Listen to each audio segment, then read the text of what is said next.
श्री भागवत सुधा सागर तीर्थ स्कंध नवा अध्याय।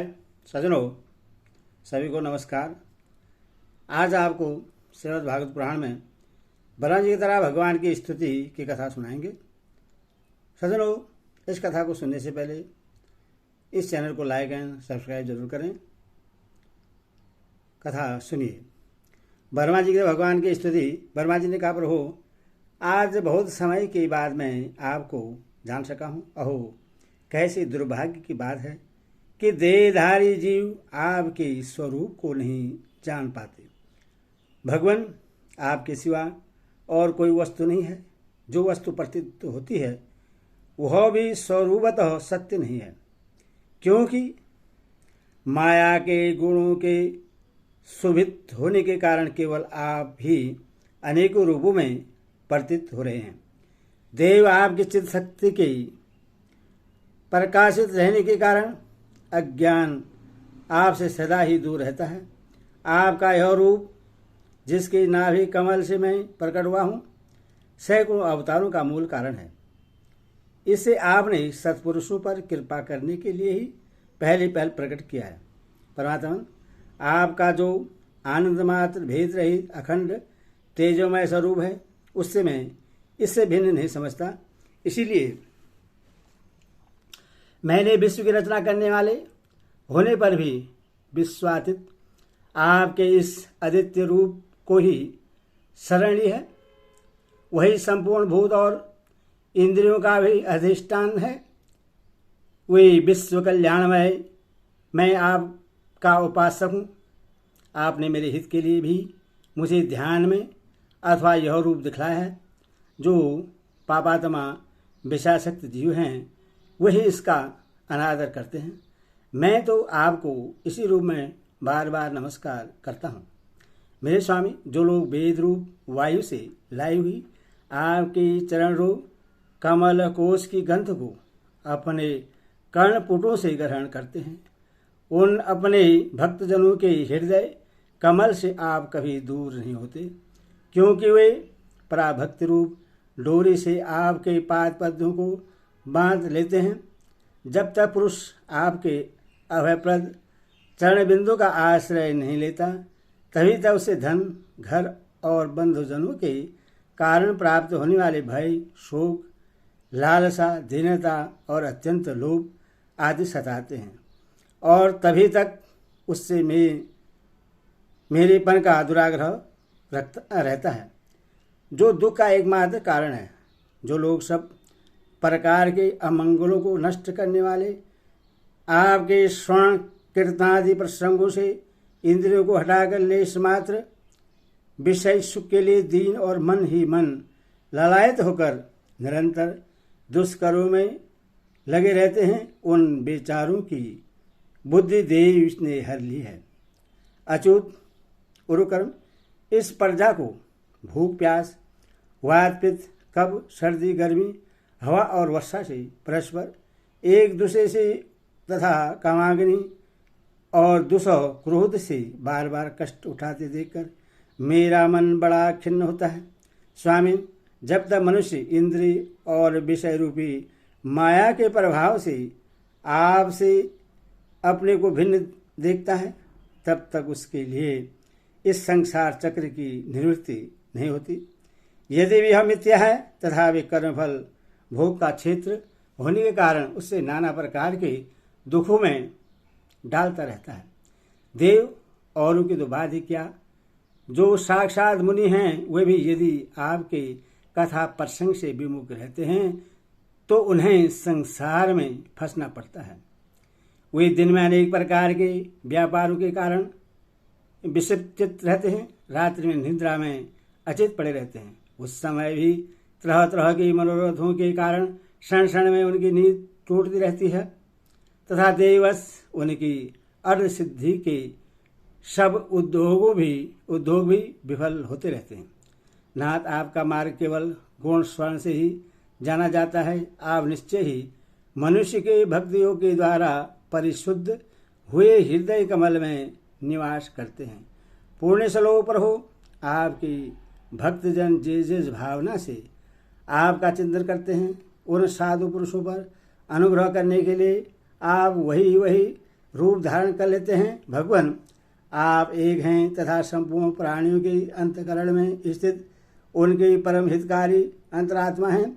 इसीलिए यदि देव योग भी हृदय में तरह तरह की कामनाएं रखकर भांति भांति की विपुल सामग्रियों से आपका पूजन करते हैं तो उससे आप उतने प्रश्न नहीं होते जितने सब प्राणियों पर दया करने से होते हैं, किंतु वह सर्वभूत दया असत पुरुषों को अत्यंत दुर्लभ है। जो कर्म आपको अर्पण कर दिया जाता है उसका कभी नाश नहीं होता, वह अक्षय हो जाता है अथवा नाना प्रकार की कर्म, यज्ञ, दान, कठिन तपस्या और व्रत आदि के द्वारा आपकी प्रसन्नता प्राप्त करना ही मनुष्य का सबसे बड़ा कर्मफल है। क्योंकि आपकी प्रसन्नता होने पर ऐसा कौन फल है जो सुलभ नहीं हो जाता। आप सर्वदा अपने स्वरूप के प्रकाश से ही प्राणियों के भेद भर रूप अंधकार का नाश करते रहते हैं तथा ज्ञान के अधिष्ठान साक्षात परम पुरुष है। मैं आपको नमस्कार करता हूँ।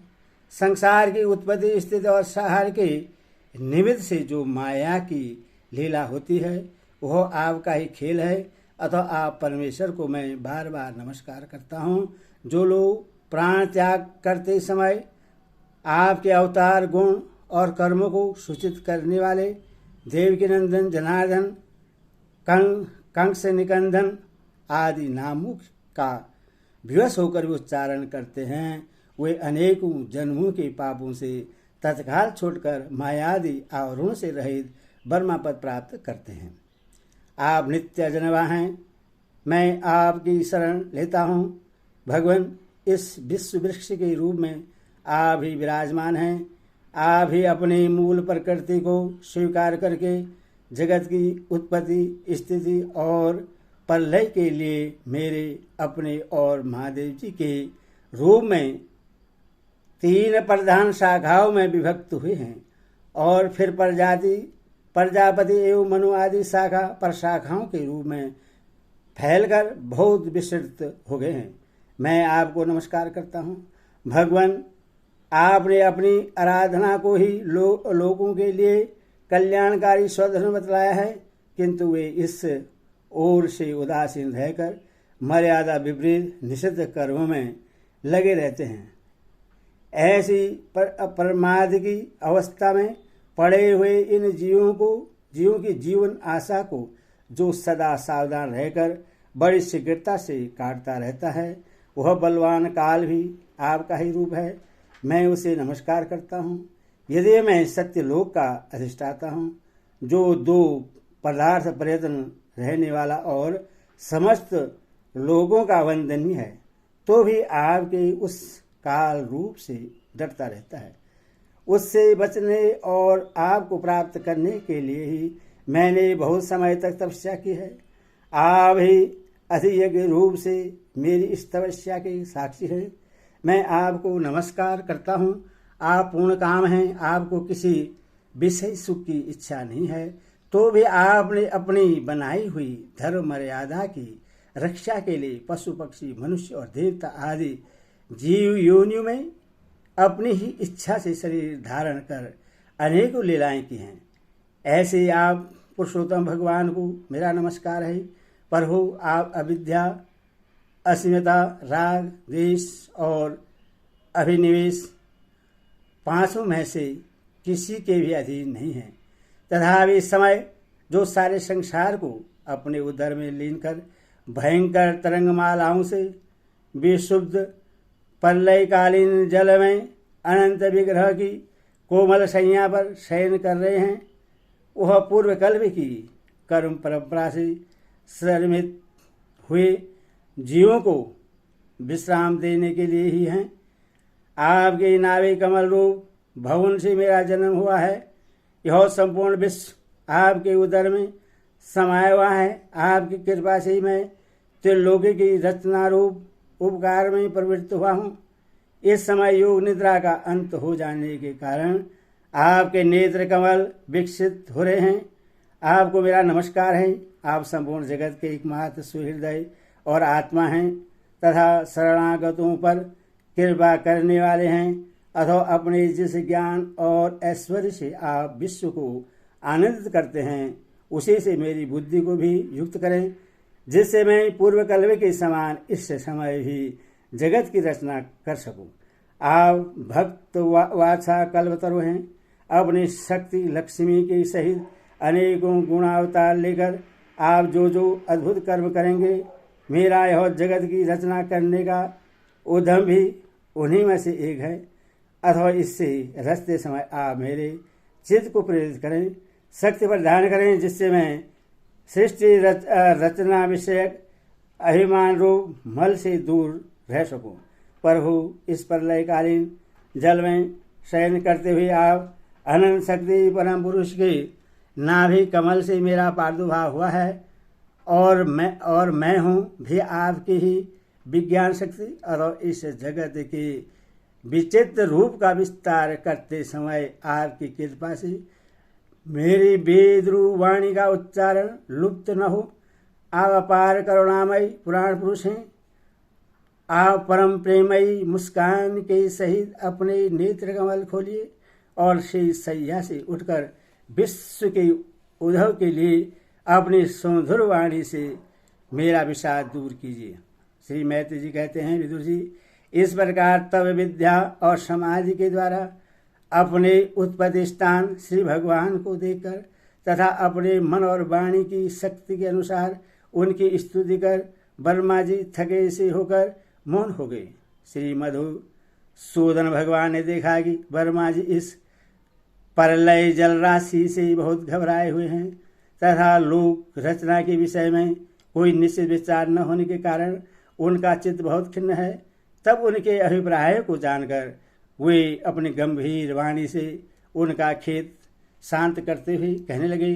श्री भगवान ने कहा, वेदगर्भ, तुम विषाद के वशीभूत हो, आलस्य न करो, श्रेष्ठ रचना की उद्यम में तत्पर हो जाओ। तुम मुझसे जो कुछ चाहते हो उससे तो मैं पहले ही कर चुका हूँ। तुम एक बार फिर तप करो और भागवत ज्ञान का अनुष्ठान करो। उनके द्वारा तुम सब लोगों को सर्वश्रेष्ठता अपने अंतःकरण में देखोगे। फिर भक्ति युक्त और समाहित चित्त होकर तुम संपूर्ण लोक और अपने में मुझको व्याप्त देखोगे तथा मुझ में संपूर्ण लोक और अपने आप को देखोगे। जिस समय जीव काष्ठ में व्याप्त अग्नि के समान समस्त भूतों में मुझे ही स्थित देखता है, उसी समय वह अपने अज्ञान रूप मल से मुक्त हो जाता है। जब वह अपने को भूत इंद्रिय गुण और अंतकरण से रहित तथा स्वरूपतः मुझसे अभिन्न देखता है, तब मोक्ष पद प्राप्त कर लेता है। ब्रह्मा जी, नाना प्रकार के कर्म संस्कारों के अनुसार अनेक प्रकार की जीव सृष्टि को रचने की इच्छा होने पर भी तुम्हारा चित्त मोहित नहीं होता। यह मेरी अतिशय कृपा का ही फल है। तुम सबसे पहले मंत्रदृष्टा हो। प्रजा उत्पन्न करते समय भी तुम्हारा मन मुझ में ही लगा रहता है। इसी से पापमय रजोगुण तुमको बांध नहीं पाते। तुम मुझे भूत इंद्रिय गुण और अंतकरण से रहित समझते हो। इससे जान पड़ता है कि यदि भी देहधारी जीवों का मेरा ज्ञान होना बहुत कठिन है, तथापि तुमने मुझे जान लिया है।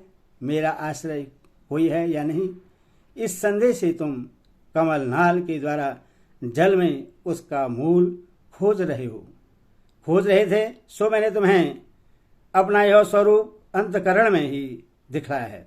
प्यारे वर्मा जी, तुमने जो मेरी कथाओं की वैभव से युक्त मेरी स्तुति की है और तपस्या में जो तुम्हारी निष्ठा है, वह भी मेरी ही कृपा का फल है। लोक रचना की इच्छा से तुमने सगुण प्रतीत होने पर भी जो निर्गुण रूप से मेरा वर्णन करते हुए स्तुति की है, उससे मैं बहुत प्रसन्न हूँ। तुम्हारा कल्याण हो। मैं समस्त कामनाओं और मनोरथों को पूर्ण करने में समर्थ हूँ।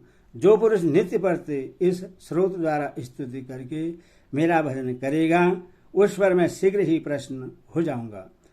तत्ववेदाओं का मत है कि पूर्त तप यज्ञ दान योग और समाधि आदि साधनों से प्राप्त होने वाला जो परम कल्याणमय फल है, वह मेरी प्रसन्नता ही है। विधाता मैं आत्माओं का भी आत्मा और स्त्री पुत्रादि पीढ़ियों का भी पीढ़ी हूँ। देहादि भी मेरे ही लिए पीढ़ी हैं, अतः मुझसे ही प्रेम करना चाहते हैं ब्रह्मा जी त्रिलोकी की, तथा जो प्रजा इस समय मुझ में लीन है उससे तुम पूर्व कल्प के समान मुझसे उत्पन्न हुए अपने सर्वदेवमय स्वरूप से स्वयं ही रचो। श्री मैत्री जी कहते हैं, प्रकृति और पुरुष के स्वामी कमलनाथ भगवान सृष्टिकर्ता ब्रह्मा जी को इस प्रकार जगत की अभिव्यक्ति करवाकर अपने उस नारायण रूप से अदृश्य हो गए। बोल कृष्ण भगवान की जय।